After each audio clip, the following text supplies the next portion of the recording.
How much of Germany's energy supply comes from solar? And would the Prime Minister candidate frontrunner Liz Truss prioritize decarbonizing the UK? Welcome to the Climate Recap from the Beckisphere Climate Corner, your go-to place for international and US-based climate news. I'm Becky Hogue, a science writer. Today is Tuesday, August 9th. Let's jump right into the news you need to start your day.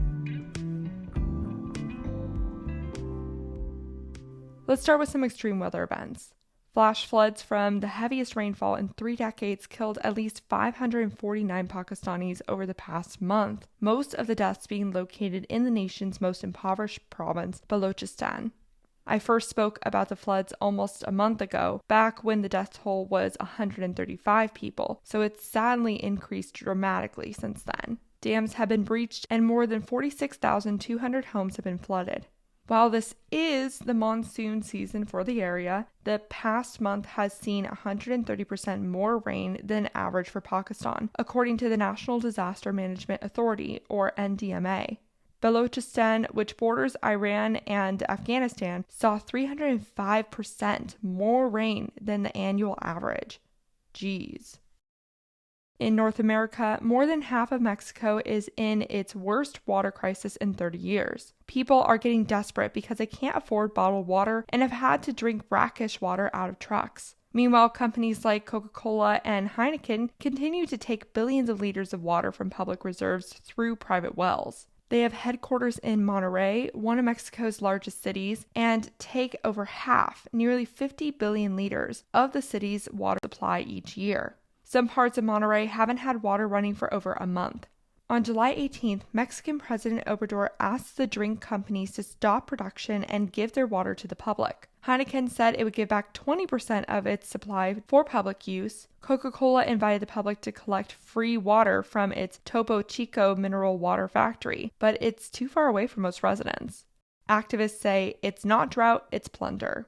Coca-Cola fudges how much water it takes from the public, claiming it only takes 4%, but it doesn't include private wells in that number. The companies also have not agreed to sell their bottled water at lower prices. Fun fact, Mexico is the largest per capita consumer of bottled water.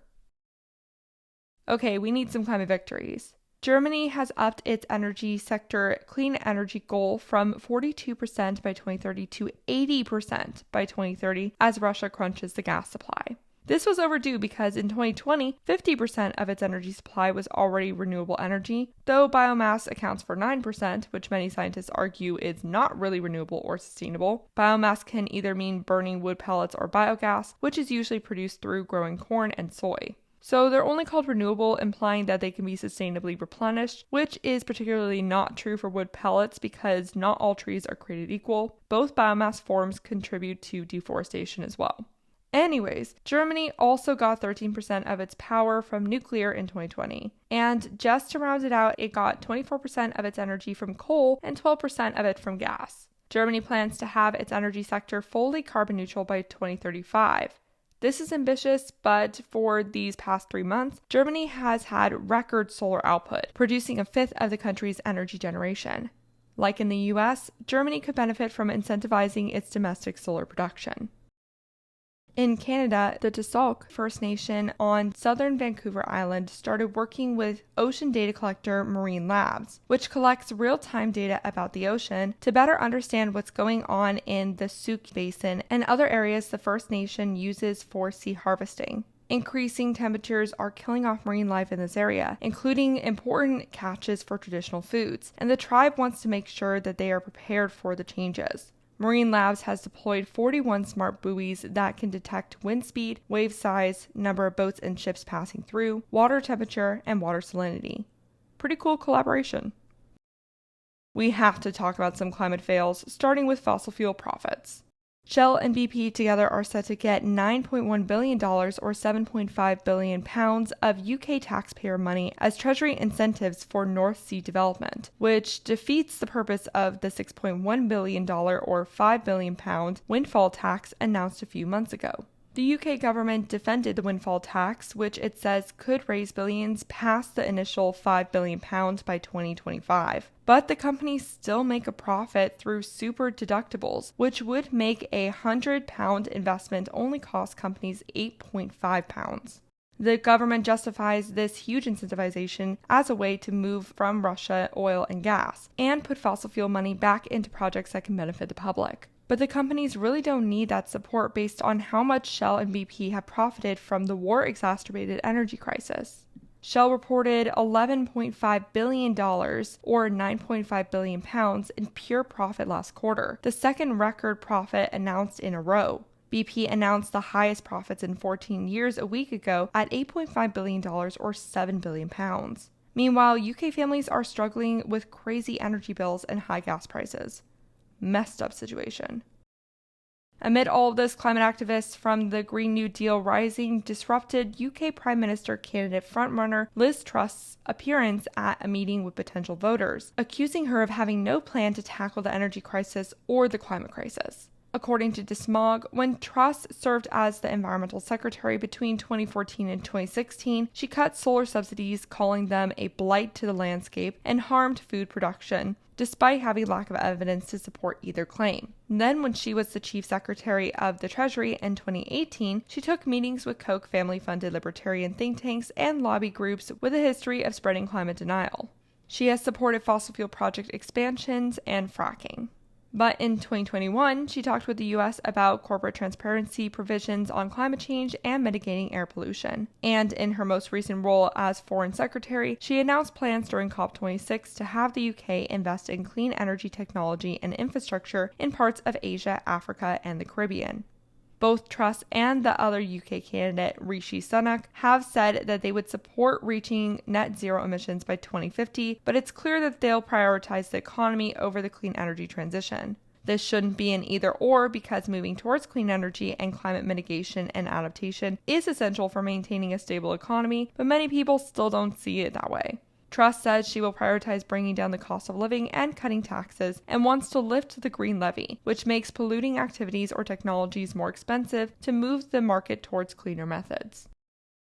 Switching gears, trees planted in Haiti as part of a $39 million U.S. aid program are unlikely to survive or be cared for after the 5-year program ends next month, according to their own report. The program paid Haitians to plant trees and taught them skills like beekeeping to diversify their incomes and hopefully make them less inclined to cut down trees, which are sold to be used for cooking.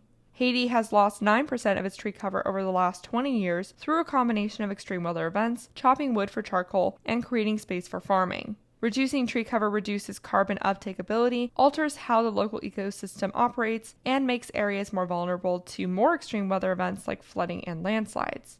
USAID outsourced the reforestation effort to a company called Chemonics that promised to take a community-based approach. A May 2021 report by the Social Impact Inc. found many problems with the project, though. While it said fruit trees planted on private property were likely to survive, any trees planted on public property where animals roam were not. This is mainly because wild and feral cows and goats mow everything down. There's a law in Haiti that says animals should be penned in, but it's not enforced. Farmers have not been incentivized enough to help the trees grow. Also, how the project paid Haitians wasn't great, as they were only paid after a target was met. This kind of project is what the Intergovernmental Panel on Climate Change's latest report warned about. Money going to waste. There are a lot of lessons to learn from this project, and hopefully whoever needs to learn them does. In the U.S., Oregon released a map showing the wildfire risk of every tax lot as part of a $220 million or 182 million pound bill passed last year to increase Oregon's wildfire resiliency. Nearly 80,000 structures are at risk. Many homeowners were angry to be considered a risk, arguing there wasn't enough outreach before publicizing the project, and have provided a lot of feedback on wildfire risk designations. Climate deniers accuse this plan of climate change evangelism, and one information session in a more conservative southwest part of the state had to be canceled after someone threatened violence. Oregon retracted the map, with the Oregon Department of Forestry spokesperson saying, quote, "Many of the comments that we've received and much of the concern is around, I've already done what I can around my home, so I should be a lower risk." This isn't a risk assessment of that defensible space. The map is the risk of wildfire occurrence, and there are certain things you just can't impact. You can't affect the weather. You can't change the fact that you live in a hot and dry climate. Let's end with one more climate victory story. The San Diego City Council in California voted unanimously to ban gas appliances in new homes and buildings over the next 12 years. This sounds like a long time, but it's part of an effort by the state to reach net zero emissions by 2035. It's also a pretty big deal because the gas companies in that area have lobbied hard to maintain control of the market. San Diego joins dozens of other U.S. cities and counties in making this commitment, 50 of which are in California. And that was your climate recap for Tuesday, August 9th. If you like the work I do, please follow this podcast, give it a 5-star rating, leave a review, and consider checking out the Beckisphere Climate Corner YouTube channel. Remember to talk about the climate crisis every single day and to support your local news organizations. Bye for now.